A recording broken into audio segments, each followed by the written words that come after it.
Mateo, capítulo 14. Mateo, capítulo 14. Han estado muchos de nuestros hermanos siguiendo la exposición hasta ahora y hemos estado estudiando el Evangelio de Mateo. Solamente quiero resumir, antes de dar lectura, las cosas que hemos estado viendo, ¿ok? De manera ya resumida.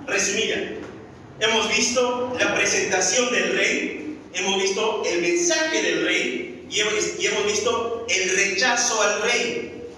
La presentación, su mensaje y su rechazo. Jesús cambia luego el tono de su mensaje y va a hablar en cuanto a los misterios del reino, capítulo 13. Y hemos visto todas las parábolas, ese reino que fue pospuesto y que Él literalmente lo va a cumplir en el reino milenial. Eso hemos estado estudiando. Luego, al final del capítulo 13, de manera sorpresiva, Mateo nos va a traer una historia cuando Jesús va frente a su pueblo, frente a los que Él conoce, y va a encontrar rechazo de parte de ellos. Si te fijas al final, en Mateo capítulo 13, del 53 al 58, hay distintas preguntas que ellos van a hacer. Y estas preguntas van a demostrar cuán incrédulos ellos son. Y parte de esas preguntas son, por ejemplo, ¿de dónde tiene tanta sabiduría, esta sabiduría y estos milagros? ¿No es este el hijo del carpintero? ¿No se llama su madre María y sus hermanos Jacobo, José, Simón y Judas? ¿No están sus hermanas con nosotros? ¿De dónde pues tiene todas estas cosas? Estas preguntas solamente lo que evidenciaba era su corazón incrédulo. Y bueno, esto no nos sorprende. Hoy en día hay muchas personas que podrían decir de la misma manera o razonar de la misma manera. Y razonan creyendo que a través de sus preguntas justificarse la vida que llevan. Y a veces ellos hacen preguntas como esta, ¿no? Dicen, si tan solo viera a Jesús yo creería. Ahora, la historia que hemos estudiado hace 2 semanas atrás es una historia donde Jesús regresa a personas que no solamente lo vieron una vez, lo vieron en su crecimiento, escucharon la fama de Jesús, escucharon la enseñanza de Jesús, y los milagros que Jesús hizo evidenciaban quién Él era. O sea, el hombre simplemente a través de sus preguntas o a través de su razonamiento quiere justificar un corazón incrédulo. Y estas personas fueron incrédulos, toda una nación, todo un pueblo, no una nación, todo el pueblo donde Jesús regresó, demostraron no creer en Él. Y ahora Jesús va a estar un hombre va a rechazar ahora a Jesús. Y eso es lo que vamos a estudiar. Vamos a orar y dejar este tiempo en las manos de Dios. Amado Padre, te pido, Señor, que este tiempo de estudio sea un tiempo de exaltación a tu nombre. Refresque, Señor, tantas verdades que tenemos de tu palabra. Seguramente algunos hermanos han estudiado, han enseñado esta historia, Padre, pero trae a nuestro corazón verdades para desenmascarar nuestro propio corazón y no ver en otras personas, sino vernos a nosotros mismos. ¿Qué corazón tenemos? ¿Cuánto creemos realmente en Jesús? Padre, usa tu palabra a través de la obra de tu Espíritu. Habla nuestras vidas. Oramos en el nombre de tu Hijo Jesús. Amén. Vamos a ver la historia de un hombre excepcional. Un rey genio, diestro, pero a la vez un hombre, a pesar que tenía todas esas cualidades, un hombre que rechazó al Mesías, que simplemente no quiso creer. Vamos a leer desde el versículo 1 al versículo 14, del 1 al 12. Dice, en aquel tiempo Herodes el tetrarca oyó la fama de Jesús y dijo a sus criados, este es Juan el Bautista, ha resucitado de los muertos y por eso actúan en él estos poderes. Porque Herodes había prendido a Juan y la había encadenado y metido en la cárcel por causa de Herodías, mujer de Felipe su hermano. Porque Juan le decía, no te es lícito tenerla. Y Herodes quería matarle, pero temía al pueblo porque tenían a Juan por profeta. Pero cuando se celebraba el cumpleaños de Herodes, la hija de Herodías danzó en medio y agradó a Herodes, por lo cual éste le prometió con juramento darle todo lo que le pidiese. Ella, instruida primero por su madre, dijo: dame aquí en un plato la cabeza de Juan el Bautista. Entonces el rey se entristeció, pero a causa del juramento y de los que estaban con él a la mesa, mandó que se la diesen y ordenó decapitar a Juan en la cárcel. Y fue traída su cabeza en el plato, y daba a la muchacha, y ella la presentó a su madre. Entonces llegaron sus discípulos, y tomaron el cuerpo y lo enterraron, y fueron y dieron las nuevas a Jesús. Una historia macabra, impresionante, de cómo un hombre incrédulo va a tomar decisiones movido por su corazón inmoral. Impresionante. Pero vamos a estudiar detalles, ¿ok? Antes de ver los puntos, quiero llevarte al contexto que se nos da en los versículos 1 y 2. Dice: en aquel tiempo Herodes el tetrarca oyó la fama de Jesús. Recuerden que el Evangelio de Mateo no es un evangelio cronológico, sino es un evangelio temático. Recuerden que Mateo quiere presentar a Jesús, que Él es el Mesías, el ungido de Jehová, el Rey de los judíos. Como propósito tiene Mateo esto. Y entonces de manera temática, Mateo va a unir estas dos historias, la historia que hemos visto, el desprecio y el rechazo de su propio pueblo, y va a traer ahora la historia de este hombre, de este personaje Herodes, para demostrar cómo rechazó al Mesías y cómo él razonó y qué criterio sacó de su raciocinio para decir quién es Jesús. Mateo entonces tiene como propósito demostrar el rechazo continuo hacia el Mesías, y eso es lo que vamos a estar viendo de aquí en adelante. Entonces ahí está, en aquel tiempo. Pero ahora se nos da un personaje, Herodes. ¿Quién es Herodes?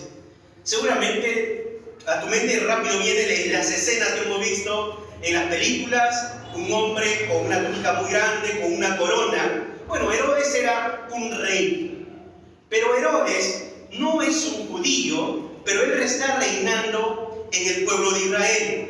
Y dice Herodes el tetrarca. Esto quiere decir que él reinaba en una cuarta parte de toda la nación. Pero la línea herodiana no empieza acá, sino la línea herodiana empieza en Herodes el Grande. Sígueme con la historia para que tengas referencia y pensemos luego en este personaje. La línea herodiana empieza más o menos un siglo antes, en el año 70, 90, en esos años, en el año 90 y 70, empieza la línea herodiana. ¿Pero por qué empieza esta línea herodiana? Bueno, los herodianos vienen de los idumeos, y los idumeos vienen de Esaú. Quizás ahí ya te viene la imagen. ¿Quién es Esaú? Esaú es hermano de Jacob, y de la línea de Esaú viene una descendencia de los idumeos, y de esa descendencia vienen los herodianos. Esaú y Jacob son hermanos, y el pueblo de Israel viene de Jacob, su pueblo, el pueblo de Dios. Y Dios había dado reyes al pueblo de Israel. ¿Se recuerdan? David y sus hijos. El reino se divide. Todos los del reino del norte fueron reyes impostores, no de la línea davídica. Y todos los del reino del sur sí fueron reyes de la línea davídica. Pero después del exilio de 586 después de Cristo, que fueron llevados después de Cristo, antes de Cristo, fueron llevados a Babilonia. Ahí se perdieron todos los reyes, y cuando ellos regresaron a la nación de Israel, ya no hubo más reyes. Recuerden que posterior a que ellos regresan, hubieron varios imperios, y el último de los imperios es el imperio romano. Pero antes del imperio romano estaba el imperio griego, y el imperio griego, con el papá de Herodes el Grande, deja a Herodes el Grande como el rey en todo Israel. Estaba el Herodes el Grande. Quizás, ¿quién es Herodes el Grande? El papá de este Herodes que vamos a estudiar. Herodes el Grande era un diestro, un genio, pero también un hombre aterrador, un hombre malo, un hombre déspota. Este Herodes el Grande, el que mandó a matar, ¿te recuerdas? A los niños cuando los sabios del Oriente vinieron y él mandó a matar a todos los niños de Jerusalén. Bueno, ese fue el papá de este Herodes. Y Herodes el Grande, para poder congraciarse con el emperador romano, él había construido muchas ciudades. Por ejemplo, la ciudad de Cesarea era una ciudad que justamente era para congraciarse con el César Augusto. Y estaba allí este hombre que sabía de arquitectura, un hombre que se ingeniaba cómo complacer a los reyes. Es a tal punto, mientras él construía esta ciudad de Cesarea, allí junto al mar, hacía un puerto donde no podía haber un puerto para que las tropas romanas llegaran hasta ahí. Mientras esto hacía y aún construía un dios al rey César Augusto, para que todos le adoren, él estaba construyendo en los atrios del templo de Jerusalén. Recuerden que el 537 al 516 antes de Cristo regresaron los de la cautividad y comenzaron a reconstruir el templo en Jerusalén, pero no fue construido como el primer templo de Salomón. Herodes el Grande terminó de construir todo el templo, no de la manera como Salomón lo construyó, pero sí lo hizo tan grande, las escalinatas que tenían, los atrios, distintos atrios, para que puedan entrar tanto los judíos, los prosélitos, y era un templo muy grande, y era por eso considerado el templo de Herodes. Bueno, fue el templo que se construyó siglos antes, pero que Herodes el Grande lo terminó de construir. O sea, Herodes el Grande, el papá de este Herodes, era un hombre diestro, un hombre genio, un hombre malo, a tal punto que, por ejemplo, a 3 de sus hijos, él los mandó a decapitar, porque él creyó que iban a conspirar contra él. El propio padre mandó a matar a sus hijos, a tal punto que uno de los emperadores dijo: es mejor ser el perro de Herodes que un hijo de él. Así era Herodes, tan malo, frívolo. Tenía muchas mujeres Herodes el Grande. Herodes el Grande muere, y el que le sigue en esa línea herodiana es Herodes Antipas, este Herodes. Y este Herodes no fue tan diferente al papá. Un hombre frívolo, un hombre despiadado, un hombre inmoral, un hombre que no va a tener temor a nada y también va a querer congraciarse con los césares del momento. Recuerden que él es el rey de los judíos, en un sentido, no como Herodes el Grande, pero él quería tener todo ese dominio como su papá. Y ahí está este Herodes. Este Herodes que vamos a estudiar fue el Herodes que Jesús se presentó frente a él antes de ser sentenciado a muerte. ¿Recuerdas Pilato que no halló nada de pecado en Jesús? Y recordó que él es de Galilea, y recordó que el rey Herodes está, y lo mandó hacia Herodes. Herodes quería ver a Jesús. Por ejemplo, hay un versículo en Lucas capítulo 9, 7 al 9. Leo el último versículo, el 9 dice: dijo Herodes: a Juan yo lo hice decapitar. ¿Quién pues es este de quien oigo tales cosas? Y procuraba verle. Herodes quería ver quién era Jesús. Impresionantemente, si tú buscas en la historia en cuanto a Jesús, jamás fue hacia la región de Tiberias, donde Herodes tenía un lugar, un palacio, y donde mayormente pasó en ese lugar su estadía, y no supo o no vio a Jesús. Pero él oyó de Jesús y quería ver a Jesús, pero no lo vio hasta que Jesús fue traído frente a él. Y Herodes había escuchado de Jesús, es más, le había dicho: Jesús, haz milagros. Y Jesús no habló nada delante de él. Él cayó. ¿Y sabe lo que hizo Herodes? Mandó a golpear a Jesús. Lo mandó a que lo azotaran. Y luego, después que lo mandó a que lo azotaran, lo volvió a Poncio Pilato. Y luego Pilato, ya saben ustedes la historia. Este Herodes es el que vamos a ver. Fíjense el versículo 1. En aquel tiempo, Herodes el tetrarca, ya tienes idea quién fue el papá y quién es este hijo, el tetrarca. Fíjate acá esto: oyó la fama de Jesús. El autor no pasa por alto algo que es importante mencionarlo. Este hombre oye la fama de Jesús. Y la palabra ahí, oír la fama, es aquel que fue capacitado para entender, escuchar quién era Jesús. No vio a Jesús, pero oyó la fama de Jesús. Qué lamentable que un hombre pueda oír quién es Jesús y saber sus enseñanzas. Quizás llegó hasta sus oídos la manera como enseña y aún confronta a los líderes religiosos de ese momento, que Herodes era como rey. Él no es judío, pero saben quiénes son los del Sanedrín, quiénes son los sacerdotes, quiénes son los escribas. Y hay un hombre que ahí está enseñando de una manera distinta, pero un hombre que hace milagros, oye la fama, escucha. Pero este hombre, a pesar que oye la fama de Jesús, dice el versículo 2, dijo a sus criados: este es Juan el Bautista, ha resucitado de los muertos, por eso actúan en él estos poderes. Lo que está demostrando aquí Herodes es simplemente su incredulidad. Y ahora va a decir: este es Juan el Bautista. Pareciera una superstición, pareciera decir: Juan se ha levantado. Alguno pensaría, quizá diría: bueno, él cree en la resurrección. No es que Herodes crea en la resurrección como los saduceos no creían en la resurrección y los escribas sí. Aquí no es el concepto de doctrina, sino es el concepto que Herodes sabe bien lo que hizo con Juan, y ahora ve a otro hombre que está haciendo milagros, oye su fama, y todo lo que hizo trae a su mente, y ahora él dice: este es Juan. Un corazón pecador, un corazón incrédulo, lo que va a ser cegado por su pecado, sus criterios no son claros, y simplemente va a demostrar a través de lo que dice, lo que él entiende, y no entiende nada. No entiende nada. No entiende quién es Jesús, y a pesar que supo quién era Juan, no entendió jamás, en un sentido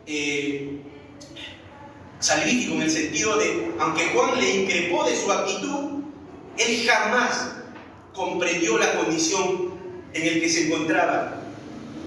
Entendía su pecado, pero no lo quiso aceptar. Este hombre es Herodes. Y dijo a sus criados, dice: este es Juan el Bautista. Bueno, ahora el autor nos va a dar referencia de otro personaje y dice: dijo a sus criados, este es Juan el Bautista. Recuerda, ahora Mateo nos trae una historia. Fíjate, esto es lo que hace, sígueme.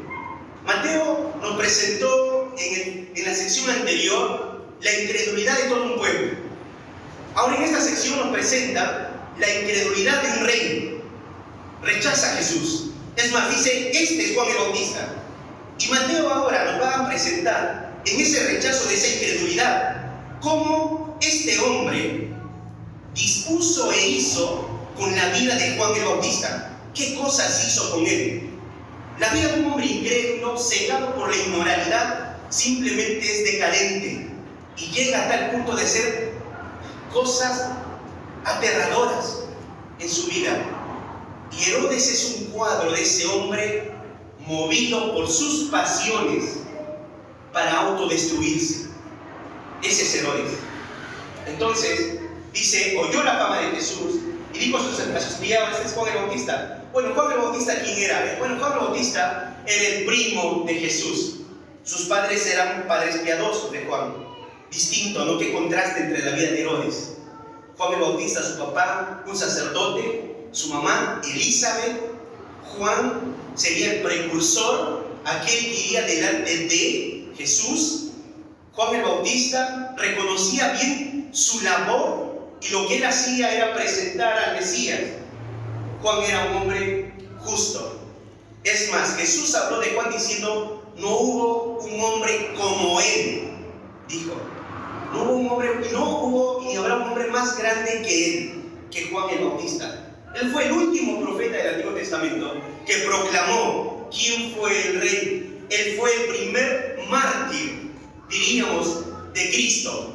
El primer mártir que muere por causa de Cristo. Él, Juan el Bautista.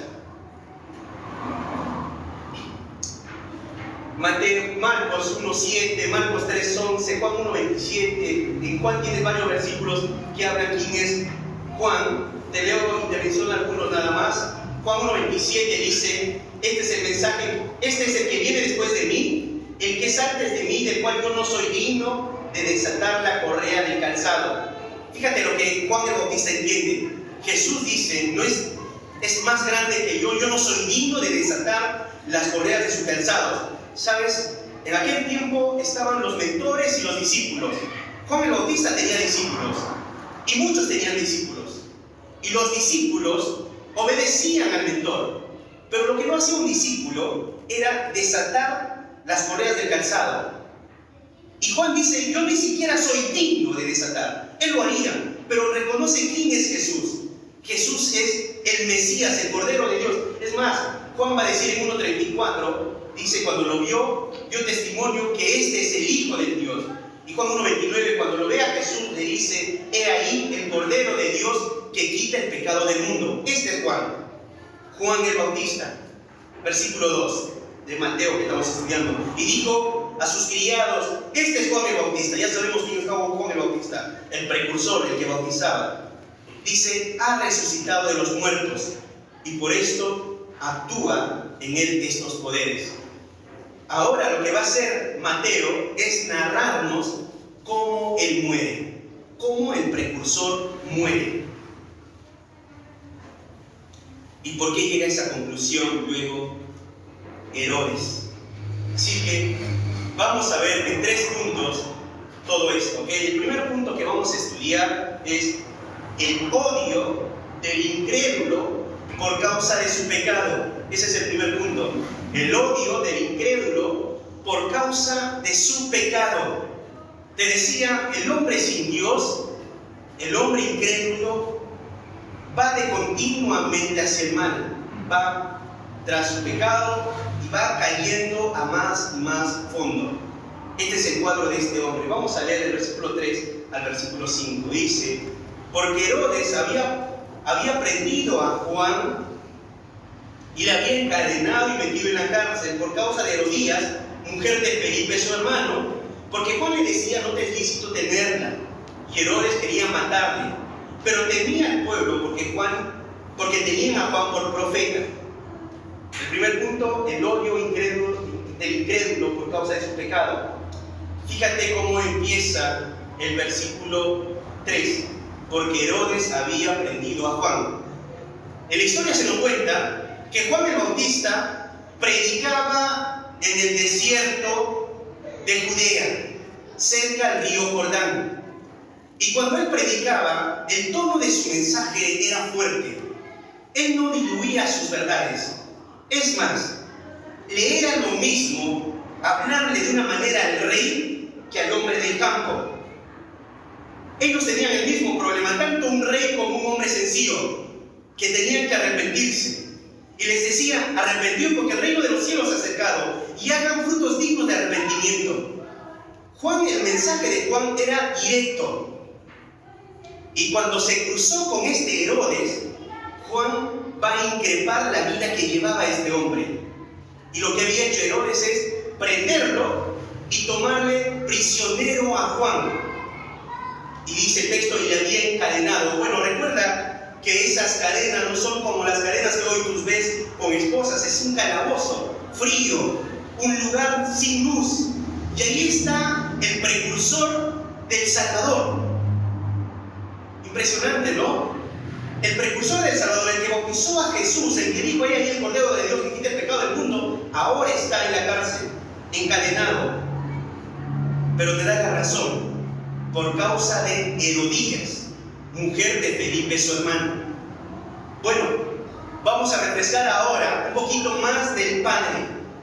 ¿Recuerdas quién era el padre de Herodes Antipas? Este Herodes era Herodes el Grande, en su momento te lo mencioné. Este Herodes el Grande tenía por lo menos 10 mujeres. Y una de esas mujeres tuvo un hijo que se llamaba Felipe, Herodes Felipe. Este Herodes Felipe que era medio hermano de Herodes Antipas, tomó por mujer a su esposa de Herodes Felipe. Y Herodes Felipe estaba casado con un familiar también que era Herodías. Ahora fíjate esto. Herodes Felipe, perdón, no dice Felipe. Sí, pero la mujer de Felipe es su hermano, pero en otra parte dice Felipe. Herodes Felipe estaba casado con Herodías, y Herodes Antipas, este Herodes que estamos estudiando, en algún momento de la historia, ellos se encuentran. Herodes también está casado, y lo que va a hacer es despreciar a su propia esposa y tomar por mujer a la esposa de su hermano. Y esto era condenable. ¿Por qué todo esto? Bueno, volvamos al contexto general. La cultura griega era una cultura inmoral. Y la cultura romana había traído también, adoptado todo ese libertinaje de la cultura griega, la inmoralidad. Y todos los reyes que estaban en distintos lugares, como este Herodes que estaba en Israel, en un sector, vivían de la misma manera que los griegos: libertinaje, inmoralidad, lujuria, pecado. Este hombre no le importó nada, él solamente quería tomar mujeres para sí mismo, y lo peor que va a hacer es este cuadro, ¿no? Ve a la hermana de a la esposa de su hermano, seguramente queda impresionado y la toma por mujer. Desprecia a su esposa, se casa con la esposa de su hermano. Esta actitud Juan va a increpar por dos razones. En primer lugar, hermanos, el abuelo de Herodes, el gran Herodes Antipas, el abuelo era un prosélito judío, el primero, diríamos, de la línea herodiana, el que lo deja Herodes el Grande con Pompeyo. Bueno, no te conté esa parte de la historia. Este era un prosélito. ¿Y quién era un prosélito? Aquel que no era judío, pero tenía que abrazar todas las leyes judías y al Dios de Israel. Se supone que este hombre, siendo prosélito, también su familia debía entender, pero vivieron toda su vida, el hijo Herodes el Grande, el hijo Herodes Antipas, de una manera desordenada, en libertinaje. Y Juan le va a recordar lo que ellos como nación entienden sobre este pecado. Y te lo quiero mencionar. En Éxodo capítulo 20, versículo 17 dice: no codiciarás la casa de tu prójimo, no codiciarás la mujer de tu prójimo, ni su siervo, ni su criado, ni su buey, ni su asno, ni cosa alguna de tu prójimo. Y hay una parte que mencioné, dice: no codiciarás la mujer de tu prójimo. No dice no tomarás, sino no codiciarás, y es la lujuria. Y este es el pecado inmoral. El pecado inmoral no nace en el acto, sino nace en el corazón. Cuando un hombre ve a una mujer y la codicia, ahí adulteró en su corazón. Y esto es una lucha real en muchos hombres. Y te aseguro que en medio de nosotros hay muchos hombres que luchan con este pecado. Que ven a una mujer y solamente la codician. Ese pecado para Dios es aberrante. No dice no tomarás, sino dice no codiciarás. Sí, más adelante en las leyes, en Levítico, por ejemplo, va a decir no tomarás y no mirarás la desnudez de la esposa de tu hermano, porque es la desnudez de tu hermano. Es vergonzoso. Herodes no le importó nada a quién él gobernaba, de quién él gobernaba. Lo gobernaban los judíos, pero no le importó todas las leyes de los judíos. Y Juan no va a diluir su mensaje, sino le va a apuntar a Herodes y le va a decir: tú tienes la mujer de tu hermano. Así como le apuntaba a Herodes, le apuntaba a cualquier otro más. Juan era un hombre valiente y su mensaje fue siempre verdad, no diluía la verdad.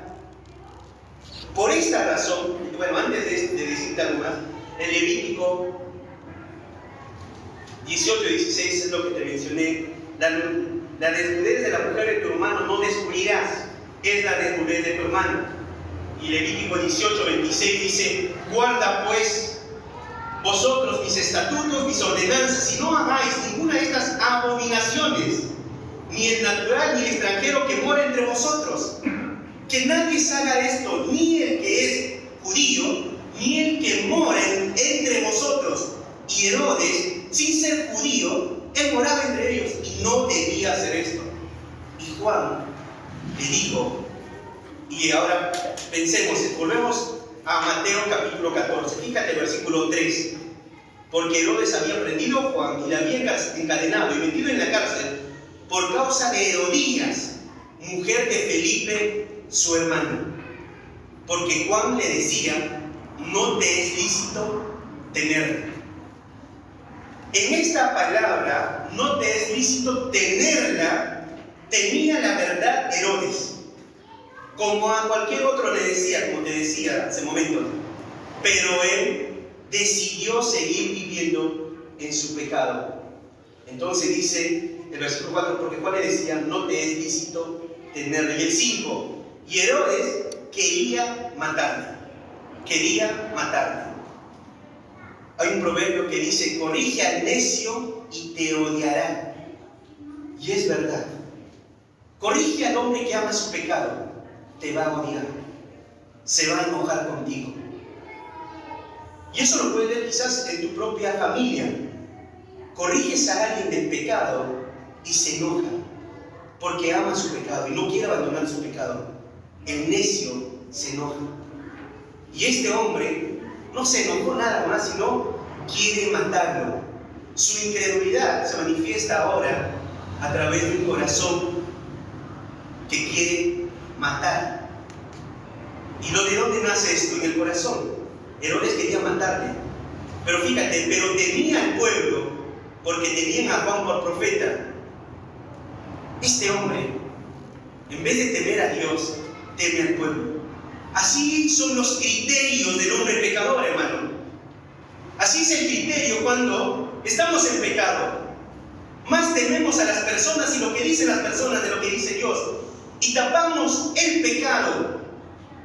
Pero Dios ve nuestro pecado y debemos temer a Dios para apartarnos del pecado. Este Herodes temía más al pueblo que a Dios. No le importó el pueblo, no le importó lo que hacía, sino le importó su reputación. Y por eso vivía de esta manera. Entonces el 5 dice: Herodes quería matarle, pero temía al pueblo porque tenían a Juan por profeta. El pueblo sabía quién era Juan, un hombre distinto a lo que comúnmente miraba el pueblo. ¿Recuerdan quiénes eran los líderes religiosos de aquel momento? Bueno, los que estaban en Sanedrín, ¿no? Fariseos, saduceos, escribas, y todos estaban ¿dónde? En Jerusalén. Impresionante esto, hermano, lo que voy a decir. Mientras estos hombres doctos están en Jerusalén, la voz de Dios está en el desierto. ¿Y quién era la voz de Dios? Juan. Juan está en el desierto, allí predicando. Si el pueblo quería oír la voz de Dios, no tenía que ser frente a esos hombres que diluían la ley, sino tenían que salir al desierto para escuchar a este profeta, a Juan el Bautista. Herodes quería matarle, pero temía al pueblo porque tenían a Juan por profeta. Hasta aquí. Entonces el primer punto fue, fíjate, el odio del incrédulo por causa de su pecado lo llevó hasta el punto de maquinar matarlo. En segundo lugar, la maldad gestada en los incrédulos. La maldad gestada en los incrédulos. Fíjate del versículo 6 al 8. Pero cuando se celebraba el cumpleaños de Herodes, la hija de Herodías danzó en medio y agradó a Herodes. Hasta acá primero. Dice, pero cuando se celebraba el cumpleaños, otro día, después de las veces que él fue increpado por Juan, denunciado por Juan, un día dice, designado en un cumpleaños de quién, de Herodes. ¿Sabes qué? Los cumpleaños en el tiempo griego, en el tiempo romano y de estos reyes, eran donde se practicaba las orgías, donde se practicaba la inmoralidad, donde se practicaban los asesinatos, o se ejecutaba gente, donde había la glotonería, donde había distintos tipos de pecados. Y Herodes iba a celebrar su cumpleaños, un cumpleaños más, un año más de libertinaje. Pero fíjate esta escena. Herodes, dice el versículo 6, pero cuando Herodes celebraba el cumpleaños, la hija de Herodías danzó en medio. Herodías es la mujer, ¿te acuerdas? De Felipe, su hermano, que ahora era su esposa. Esta mujer, Herodías, también escuchaba lo que Juan le decía. Esta mujer va a hacer algo, fíjate, tiene una hija, perdón, antes de ver lo que hace, la hija de Herodías danzó en medio. Bueno, acá no se nos dice quién es la hija de Herodías, pero hay un historiador llamado Josefo que él menciona cómo se llama esta hija, y se llama Salomé. Esta hija, dice, danzó en medio. Fíjate la degradación moral. La mamá, por un lado, toma a la hija y le pone al medio para que dance. Y dice, y agradó a Herodes. Y la palabra agradó, se excitó sexualmente. Ahora, no quiero traer a tu mente cosas y escenas, porque esto no conviene a los santos, dice Efesios. Al contrario, dice, ni fornicación, ni adulterio, ni aun se nombre entre vosotros como conviene a santos. Pero esta escena es lamentable. Y lo que va a hacer esta mujer, Herodías, toma a su hija y la pone en medio. Y toda la coreografía que hacía, exponía su cuerpo. Y este hombre que tiene el corazón inmoral, ebrio, ve y queda así, satisfecho en su mente, seguramente con mucha lujuria. Haciendo un paréntesis, ¿acaso el mundo caído no es así también hoy? En las discotecas, bares, ¿no pasa lo mismo? Los hombres no van tras esas mujeres. Este es el cuadro de un hombre incrédulo, movido por sus pasiones y solamente seducido para complacerse a sí mismo, un hombre egoísta. Y este hombre ve a esta niña y se agrada. Y fíjate el 7, por lo cual le prometió con juramento darle todo lo que pidiese. En otra parte dice, aún su reino. Fíjate cómo un hombre pierde todos sus criterios movido por sus pasiones. Y el libro de Proverbios termina así, dice, una mujer puede caer al hombre más fuerte y es como un bocado de pan. Y acá está este hombre como un bocado de pan, muerde nada más. Ahora él va a decir, pide y yo te juraré y te daré lo que tú quieras. Qué terrible escena, ¿no? Y fíjate el versículo 8. Ella, instruida primero por su madre. Qué terrible familia. La mamá influencia a la hija. Bueno, las influencias vienen de distintos puntos, vienen de distintos frentes. Papá, mamá, hermanos. Pero acá viene de la mamá. Una mamá que debió ser otro tipo de madre, ¿no? Pero esta madre le va a mover a su hija a que pida algo. Bueno, la mamá acá podemos pensar algo. La mamá maquina maldad. ¿Y de dónde vienen los homicidios? ¿No es de vuestras pasiones? ¿No es de vuestros corazones? Bueno, esta madre quería matar a Juan también. Y fíjate lo que va a decir. Ella, instruida primero por su madre, dijo, dame aquí en un plato la cabeza de Juan el Bautista. Repitió lo que la mamá quizá le dijo. Y dice, dame aquí, en este plato, la cabeza de Juan el Bautista. Te quiero leer algunos versículos de Efesios 5. No participéis en las obras infructuosas de las tinieblas, sino más bien reprendedlas, porque vergonzoso es aún hablar de lo que ellos hacen en secreto. El hombre inmoral, el perverso, el impío, sus perversidades y sus más bajas pasiones lo hace a ocultas, pero es un necio, creyendo que nadie lo ve cuando Dios lo ve y lo va a juzgar. Este hombre, en ese cumpleaños, disfrutaba y se imaginaba en su corazón.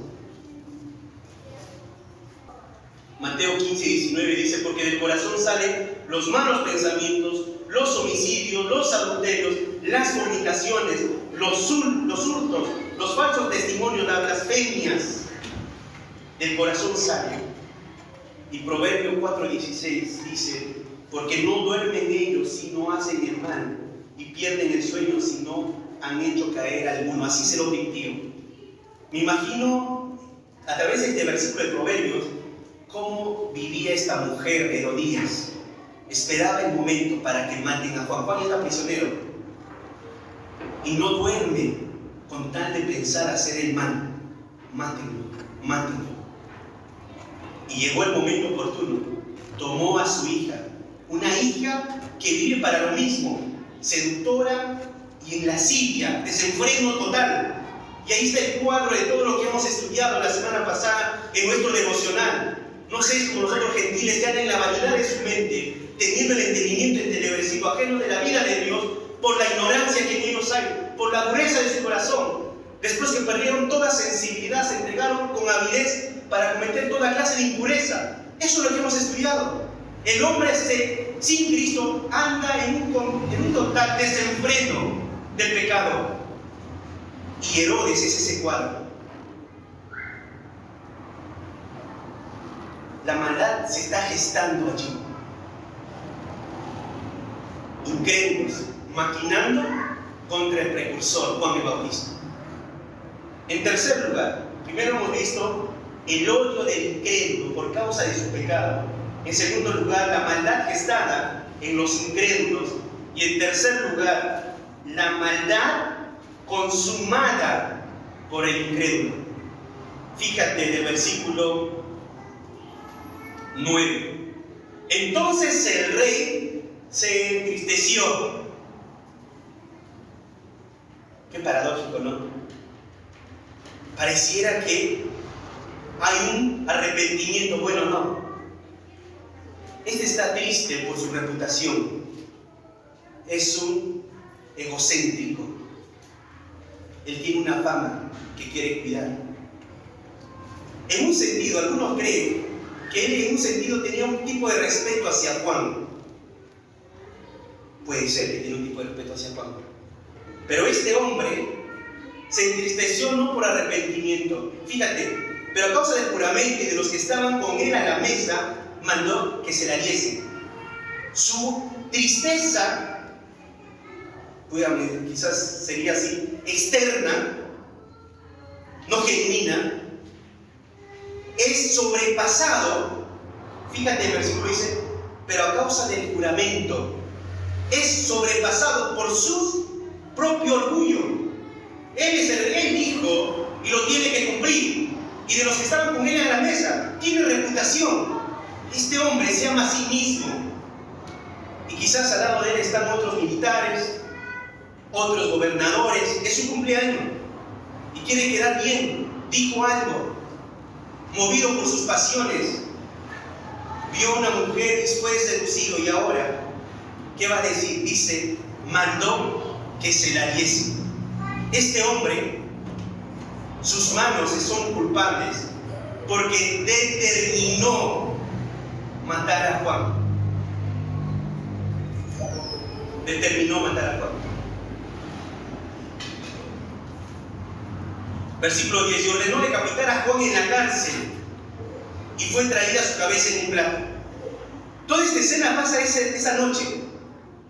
Borrachera, lujuria, sensualidad, Mientras los soldados están yendo a la cárcel, agarrar a Juan, imagínate toda esa escena, tomarlo y sacarle la cabeza y ponerlo en un plato y llevárselo hacia Herodes. Y en este caso van a llevar hacia la mujer que pidió, Salomé, la hija de Herodías. Y todas las veces que pedían así cumpleaños como este acto, se le tenía que llevar para acreditar, mira, se ha cumplido lo que has pedido. Pero fíjate esta escena.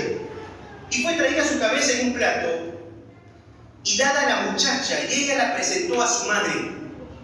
Y este cuadro macabro.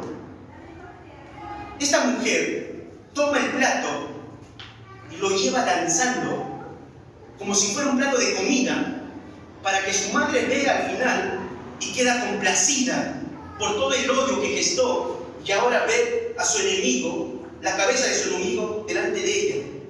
Y estos creen que al eliminar al precursor, al eliminar al predicador, eliminan la palabra. Jamás pueden eliminar la verdad. Aunque eliminaron al predicador, la palabra fue dicha y está en ellos. Y un día estos personajes van a estar delante de Dios para ser sentenciados conforme a sus obras. La palabra nunca queda vacía. Hoy estás escuchando esta palabra. Si estás en pecado, con mucho amor, te digo, sal del pecado. Tenemos un Dios que ve nuestras vidas y que a Él no le podemos ocultar nada. Huyamos del pecado y no practiquemos el pecado, porque sus ojos son como llama de fuego que nos ve a todos. Fue traída su cabeza en un plato y dada a la muchacha, y ella presentó a su madre. Los historiadores cuentan que cuando se llevaba una cabeza, lo que hacían es sacar un alfiler, sacar una lengua y clavar en la lengua. ¿Te imaginas ese cuadro? Macabro. Bueno, así es el hombre incrédulo. Hasta ese punto puede llegar. ¿Dónde empezó? Cuando un precursor le dijo, esto es tu pecado. Y el hombre que ama su pecado no quiere salir de su pecado. Quiere seguir viviendo en el pecado. ¿Y sabes por qué tú no te acercas a Jesucristo arrepentido? Porque amas lo que haces. Porque sabes quién es Jesús. Y como amas lo que haces, no te quieres acercar a Él. Y la única manera de acercarse a Él es la manera como Juan lo dijo y como Jesús le dijo: arrepentíos. Y arrepentimiento es cambio de mente, entendiendo quién es Él y quién soy yo. Yo soy pecador y Él es completamente santo. Y la única manera de poder llegar a ese Dios santo es confesando mis pecados y creyendo lo que Cristo hizo a favor de mí para ser cubierto de su justicia. Y fue traída su cabeza en un plato y dada a la muchacha, y ella la presentó a su madre. Fíjate el 12. Entonces llegaron sus discípulos. ¿Qué contraste? ¿Qué contraste de escena, no? Estos discípulos no están en esa fiesta donde hay todo tipo de pecado. Estos discípulos van y se dirigen a la cárcel en un silencio, caminando, y ven a su mentor sin su cabeza. Seguramente lo toman, lo cubren y lo llevan para enterrarlo. Pero ¿sabe qué es lo grandioso de esto? Estos discípulos escucharon de la boca misma de Juan quién es Jesús, y saben a quién ir y llevar esta noticia a Jesús. Y el punto de esta historia es Jesús. Este hombre, Herodes, rechaza al Mesías. Al matar al precursor, rechaza esa voz que fue enviado por el Padre. Y al final, los discípulos de Juan llevan a Jesús. Jesús es el punto principal de esto. Rechazan a Cristo. Pero estos discípulos, ¿saben quién es Jesús? ¿Saben qué escucharon los discípulos de Juan? Es muy probable, porque paraban al lado del mentor. Juan decía esto cuando le preguntaron: ¿quién eres? ¿Tú eres el Cristo? ¿Qué pues? ¿Eres tú Elías? ¿Eres tú profeta? Juan dijo no. Entonces, ¿quién es? Bueno, no te lo están preguntando sus discípulos, sino los que se acercaron, los fariseos, para que diga quién es Juan. Y dice: yo soy la voz de uno que clama en el desierto, enderezad el camino del Señor, como dijo el profeta Isaías.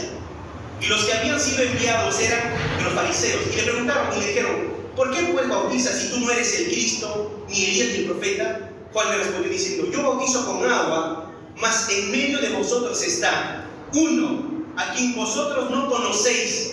Este es el que viene después de mí, el que es antes de mí, del cual yo no soy digno de desatar la correa de sus calzados. Sus discípulos sabían de quién estaba hablando. Es más, ellos escucharon cuando dijo: he ahí el Cordero de Dios que quita el pecado del mundo. Y sus discípulos de Juan llevaron el cuerpo al ser enterrado y dieron nuevas a Jesús lo que había sucedido. Y así termina todo esto.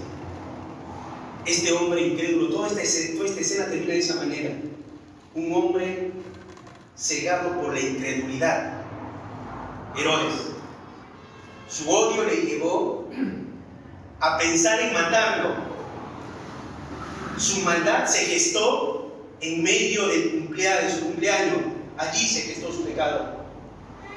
Y ese pecado fue consumado cuando lo mandó a decapitar. Qué terrible. Pero quiero terminar con lo que este precursor decía. Lucas 7, del 3 al 14. Voy a leer algunos versículos de allí. Lucas 7, del 3 al 14. Dice: y decía a las multitudes que salían para ser bautizados por él: oh generación de víboras, ¿quién os enseñó a huir de la ira venidera? Haced pues frutos dignos de arrepentimiento. Y no comencéis a decir dentro de vosotros mismos: tenemos a Abraham por padre. Porque os digo que Dios puede levantar hijos de Abraham aún de estas piedras. El 9. Y ya también el hacha está puesta a la raíz de los árboles. Por tanto, todo árbol que no da buen fruto será cortado y echado en el fuego. El 10. Y la gente le preguntaba diciendo: entonces, ¿qué haremos? Y respondiendo le dijo: el que tiene 2 túnicas, dé al que no tiene. Y el que no tiene que comer, haga lo mismo. Vinieron también unos publicanos para ser bautizados y dijeron: maestro, ¿qué haremos? Él les dijo: no exijáis más de lo que está ordenado. También le preguntaron unos soldados diciendo: ¿y nosotros qué haremos? Y les dijo: no hagáis extorsión a nadie, ni calumniéis, y contentaos con vuestro salario. Y estos son frutos dignos de arrepentimiento. Cambio de mente. Arrepentíos. Y ese mismo mensaje es el que anunciamos, hermanos. El arrepentimiento de pecados.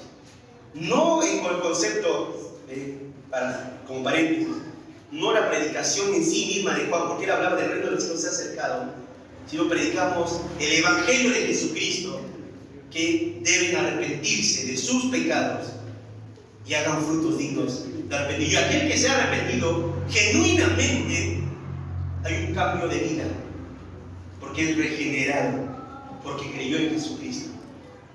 Vamos a orar y que Dios use su palabra para su gloria. Amado Padre, te damos gracias por esta hermosa mañana que nos has dado. Señor, pensamos en lo que hemos escuchado. Cómo la vida de un hombre incrédulo puede ser llevado por sus pasiones a tal punto de determinar, ejecutar y quitar la vida. Movido por la sensualidad. Padre, gracias por la cruz de Cristo. Gracias por Jesucristo, porque Él murió en aquella cruz y desde aquella cruz nos ofreció salvación, Señor. Gracias por Cristo, porque vino a salvarnos.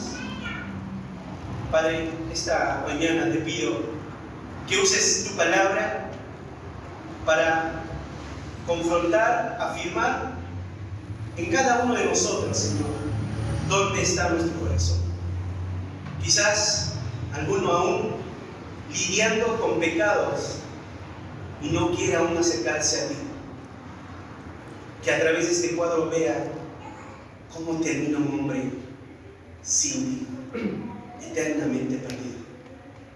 Señor, ten misericordia de nosotros. Padre, obra de manera única como lo sabes hacer en salvación. Usa tu palabra para tu gloria, Señor. Oramos agradecidos en el nombre de Jesús. Amén.